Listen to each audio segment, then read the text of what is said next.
My name is Melissa Thorne, and joining me today is Sandra Dutterer. Today's date is May 18th, 2019. Thank you, Sandy, for being with me today and sharing your memories. You're welcome. We are doing this history project for Mount Airy's 125th year that we've been established in 1894, so it's a very exciting year, and we're going to delve right into it. So describe when you came to Mount Airy and what your earliest memory of town is. Okay. I was born in Frederick, so I came many years, 1947, when my parents moved here. My grandparents were here. My grandfather had been a mail carrier, and then when he retired, he worked part-time for one of the 5 grocery stores downtown. My dad worked for Warfield Chevrolet, was the building that just recently burned down. And my mom worked downtown for a while. So I've been here all that time, went through school here. And what was it like as a child? Well, till I was 12, I lived in town, and we played outside all the time, you know. And from school on Tuesdays, we could walk down to Brownies. We walked from the elementary school down to the Calvary Church and walk through town. You might stop at Myers Drugstore and get ice cream cone and continue walking. We had various Girl Scout leaders. Some were mothers of our girls, and some were wives of the ministers. Just mainly playing outside, playing dolls, playing with the boys. And where did you go for your groceries? You said there was a lot downtown you could find. Yes, this is in like what I remember as a child, the 50s and early 60s, and there were 5 grocery stores downtown, and this was one at one time, and then the library. And you went to different ones for different things, whoever had the sale. And some of the stores, you went down the aisles and got your own stuff. Where Mount Airy Auto Parts was the groceteria before it moved and became Food Right and Food Lion. And they had one checkout place. You took your basket up there, and they took the stuff out for you. And there were others downtown, and some of you might buy your meat here or there. Of course, we've always had Wagner's meat locker, and you would get your meat there. Do you remember the Friday night drawing? Yes. You would shop and get a coupon for what you spent, and it would go in this big drum. You would go up to, I forget what's there now. It was Potomac Edison then. It's beside Regal's shopping. And that they would do the drum, and everybody would fill the street. The roads were closed, and it was more of a social gathering, and everybody would see each other, and you hope you won. If you didn't, then you were okay. Did your family ever win? Do you remember? I don't remember. I was so busy talking to the other people. I'm sure we did at some time, because it was every Friday night. Hopefully the odds were you could win. Yes. So, which street did you grow up on? You said you were in town? Yes, we were up by Wildwood Park. It was called Montgomery Avenue. Okay. And I lived there till I was 12, and then my parents, I had a brother, and then I had a baby sister, so we needed a bigger house, and we built on Boatler Road, which is the road towards Snell's. When I moved there, it was dirt. Then it became gravel road. Then it became tar and chip. And now we're paved, and we even have lines. So it depended on how many houses were there, and also depended how many houses were there if the school bus came. Okay, so when the school bus didn't, it was up to you to your parents to get you there. Get you there somehow. Do you remember any stories about events and gatherings that used to occur here in town that you would attend other than the Friday night drawing? We always had a Halloween parade. Oh. We'd go from the elementary school to the town parking lot. Of course, there was always the carnival. And in elementary school, we came down and painted the windows of the stores with designs, and I don't remember how they picked it, whether it was the kid did the best design one, but you'd get out in the afternoon. And I don't remember the teacher coming with us. I remember it might be 5 or 6 of us, but we'd walk down from the elementary school. Of course, all the store people knew you, so you were, watched out for and taken care of, but that was a big thing. So, where was the carnival held most of the time? I remember early on, it was in Wildwood Park. and you would be in the Ferris wheel and go up, and you thought you were going to hit a tree because there's a lot of tall trees up there. There are. And I don't remember the year it moved down to the carnival grounds. I think it was even before the bypass. So they had similar things to what the carnival has now as far as entertainment. They had the Ferris wheel was part of it, you said. Oh, the rides, yeah, they didn't, of course, all of these big rides. They had, you might have the Ferris wheel and the merry-go-round and the swings. I remember Tubs of Fun. And there were buildings. My grandmother was, what was that called? Prudence Lodge. And they had a stand where they sold stuff that you might find at the 5 and 10 cent store and candy and stuff like that. And of course, at first the drinks were out in bottles. You know, they would do that, and then it was the fountain stuff, not like the cans today. And it was just a big community. And I remember, I think I was 12 or 13 and helping at the Lions Carnival. I sold tickets. You probably couldn't have a 12-year-old in the booth today selling tickets. But. I don't think so either. Without an adult present. Right, and this was even before community service hours, so you didn't have to do that. So, what's the biggest change that you've seen over the years? Oh my goodness. For the town? The farmland developed into developments, stoplights. When I was growing up, well, we called it Ridgeville. Main Street and 144, there was a flashing light. We had no stoplights. You would have to stop at the railroad tracks for the train coming through if it was coming through at the time you were going through town. But it's mostly the traffic and the people. And not to jump back, but did they have annual parades through town each year? Yes. Did the Firemen's Parade happen annually? Yes, and this was back, it took forever because each company brought fire trucks. There were majorette groups. Then it got to, they had to have the majorette competition on Saturdays because it took so long for the parade, and they had to stop in front of the judges and do their routines, and it got really, really late, so they moved the majorette competitions to Saturdays. Okay. And then we just had to pray, but it's a lot more fire trucks and engines than they are now. And can you tell me about any town resident that you might have looked up to, or can remember anybody, maybe a shop owner, or any story from? Well, mostly you looked up to your teachers. Okay. We knew the shop owners, and a lot of them were parents of friends of mine, so we were all friends. Tell me a little bit more about going to school in Mount Airy. You're talking to dark ages here. So, well, to 8th grade, you went, the building that's on Main Street, went to 8th grade. And 7th and 8th grade was in the top part of the building, and there was a railing, I guess, and you could look down and see, oh, we're up high now, we're 7th and 8th graders. And then in 9th grade, you got to go to the high school, which was the building they tore down because it was out-of-date middle school. But you went there from 9th grade to 12th grade. There was a little gravel parking lot right off of Watersville Road where, if you were lucky enough to have a car, which I did. My grandfather I think it was 1964, got a new Chevrolet, and he gave me his 1951 Chevy, so I got to drive to school. And you got to overlook the whole school. Yes. Okay. And you didn't have to walk to school before you got a car? Did the bus pick you up? When we lived in town, we were not quite a mile from school, so yes, we walked some. That was like from near Wildwood Park to the elementary school. And then there was enough people, we got a town bus. I think they had to pay for that, but then eventually the county got a bus. Where were the best spots to hang out as a kid or a teenager or a young adult? I don't know. Well, when you could drive, you went to Baltimore to Champ's Restaurant. I don't remember hanging. We just got together with friends.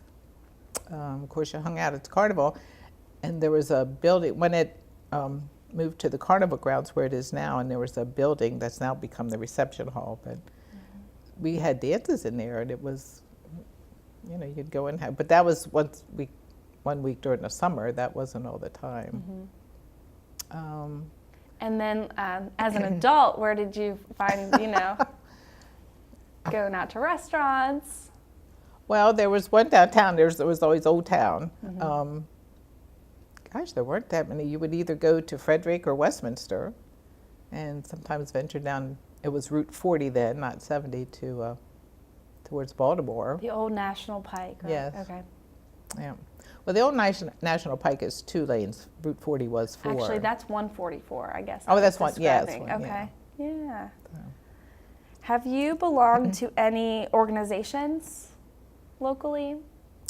Yes, I'm with a sorority group, Beta Sigma Phi, and I remember as a senior in high school, the group was active in Mount Airy then, and they would have the senior girls over for a tea.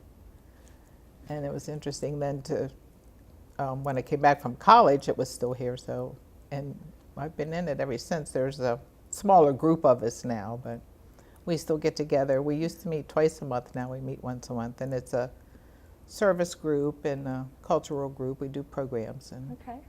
I was active in Calvary Church. Let's see, as a kid, I did Girl Scouts. I did the Cub Scouts with my son. Other organizations. Now I do book club now, but they didn't have one of those growing up. So. Where did you go to school? You said you went off to school for college. Oh, yes. Well, I started at Frostburg, but then I got married young and I went 2 years to the University of Delaware. And this was back in the time when we thought my husband was going to have to be drafted. So we moved back home and I finished at Towson. So then I started my teaching career in Cecil County. And we moved back here in '72. And I taught at Mount Airy and I worked at St. James Preschool. And then I moved to Winfield Elementary, where I did 5th grade for 26 years.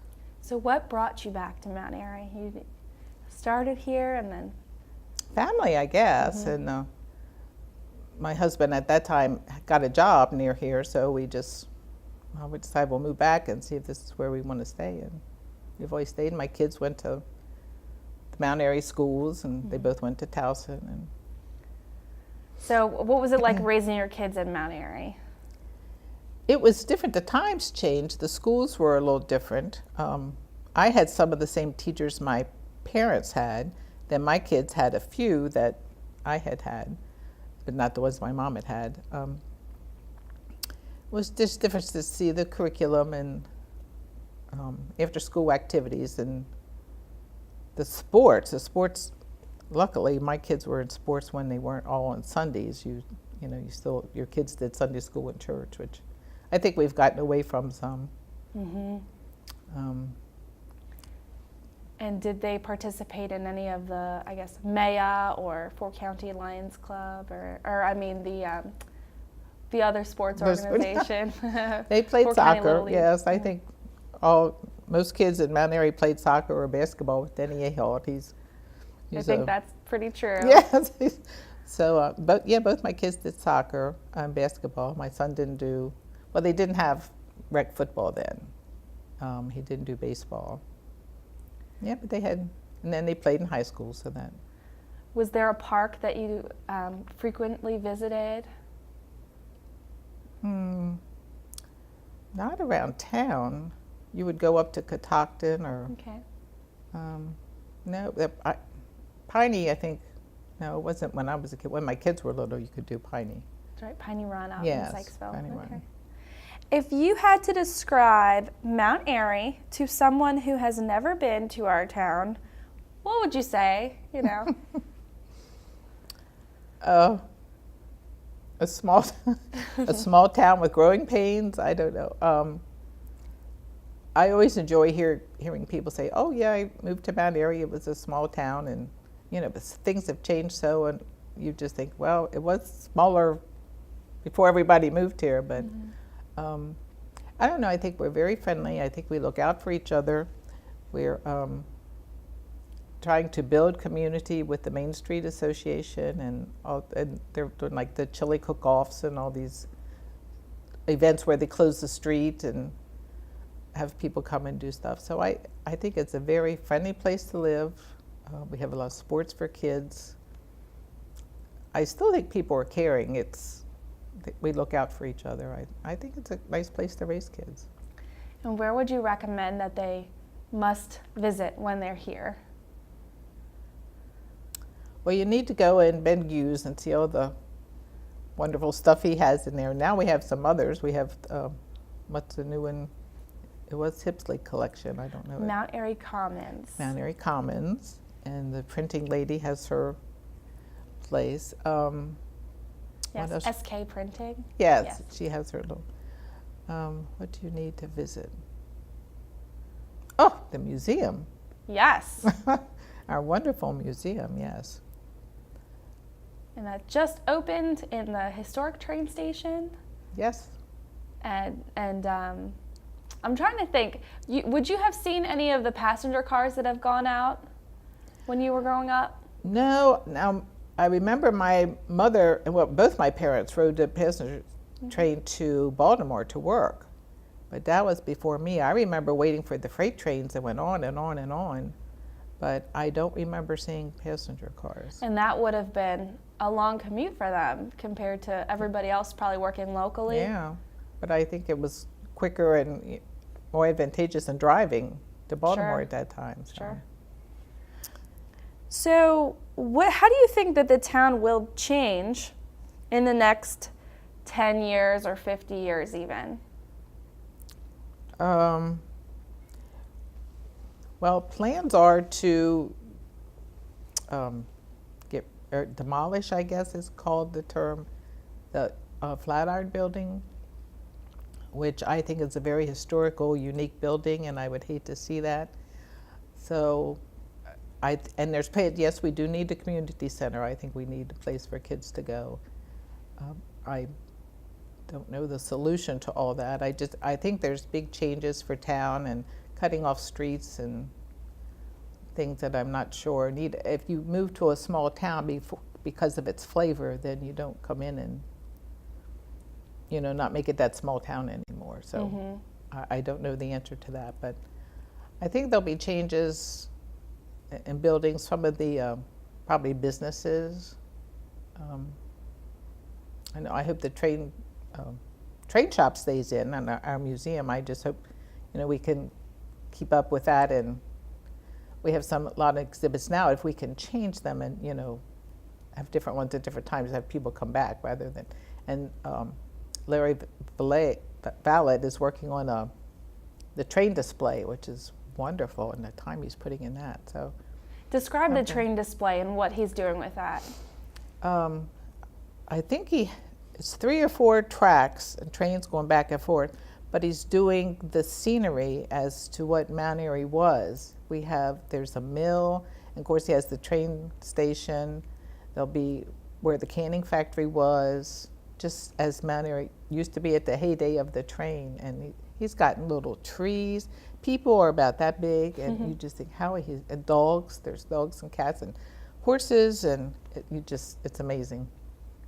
And Mount Airy had a lot of manufacturing. Yes. Back in the day. Our canning factory at one time was the biggest in the world. And during the summer, it employed up to 250 people because they used the wives and the school children too, and the rest of the time.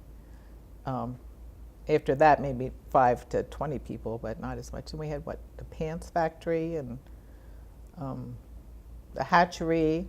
That was one of the biggest ones at the time. Of course, the sanitarium or sanatorium we had. There was an interesting thing on that. And the railroad came through. We had our own bottling plant, and Nickel soda, and yeah, we had a lot of industry. To be able to go back and see that again, that's my dream. Yeah. So I get a sense that your hopes for the town, I guess, moving forward with the inevitable changes that always happen, your hope is that we keep our small town charm. And do you have any other hopes for the town as we grow and experience change over the years? No, keep it small town and have events and things for people to do, and just have the interest of the people at heart, and the future children, and I mean the children for their future, and that's it. Yep. Well, thank you, Sandy, so much for coming here today and interviewing. I really appreciate your time and learning a lot about your experience in Mount Airy. Okay, thank you. Thanks.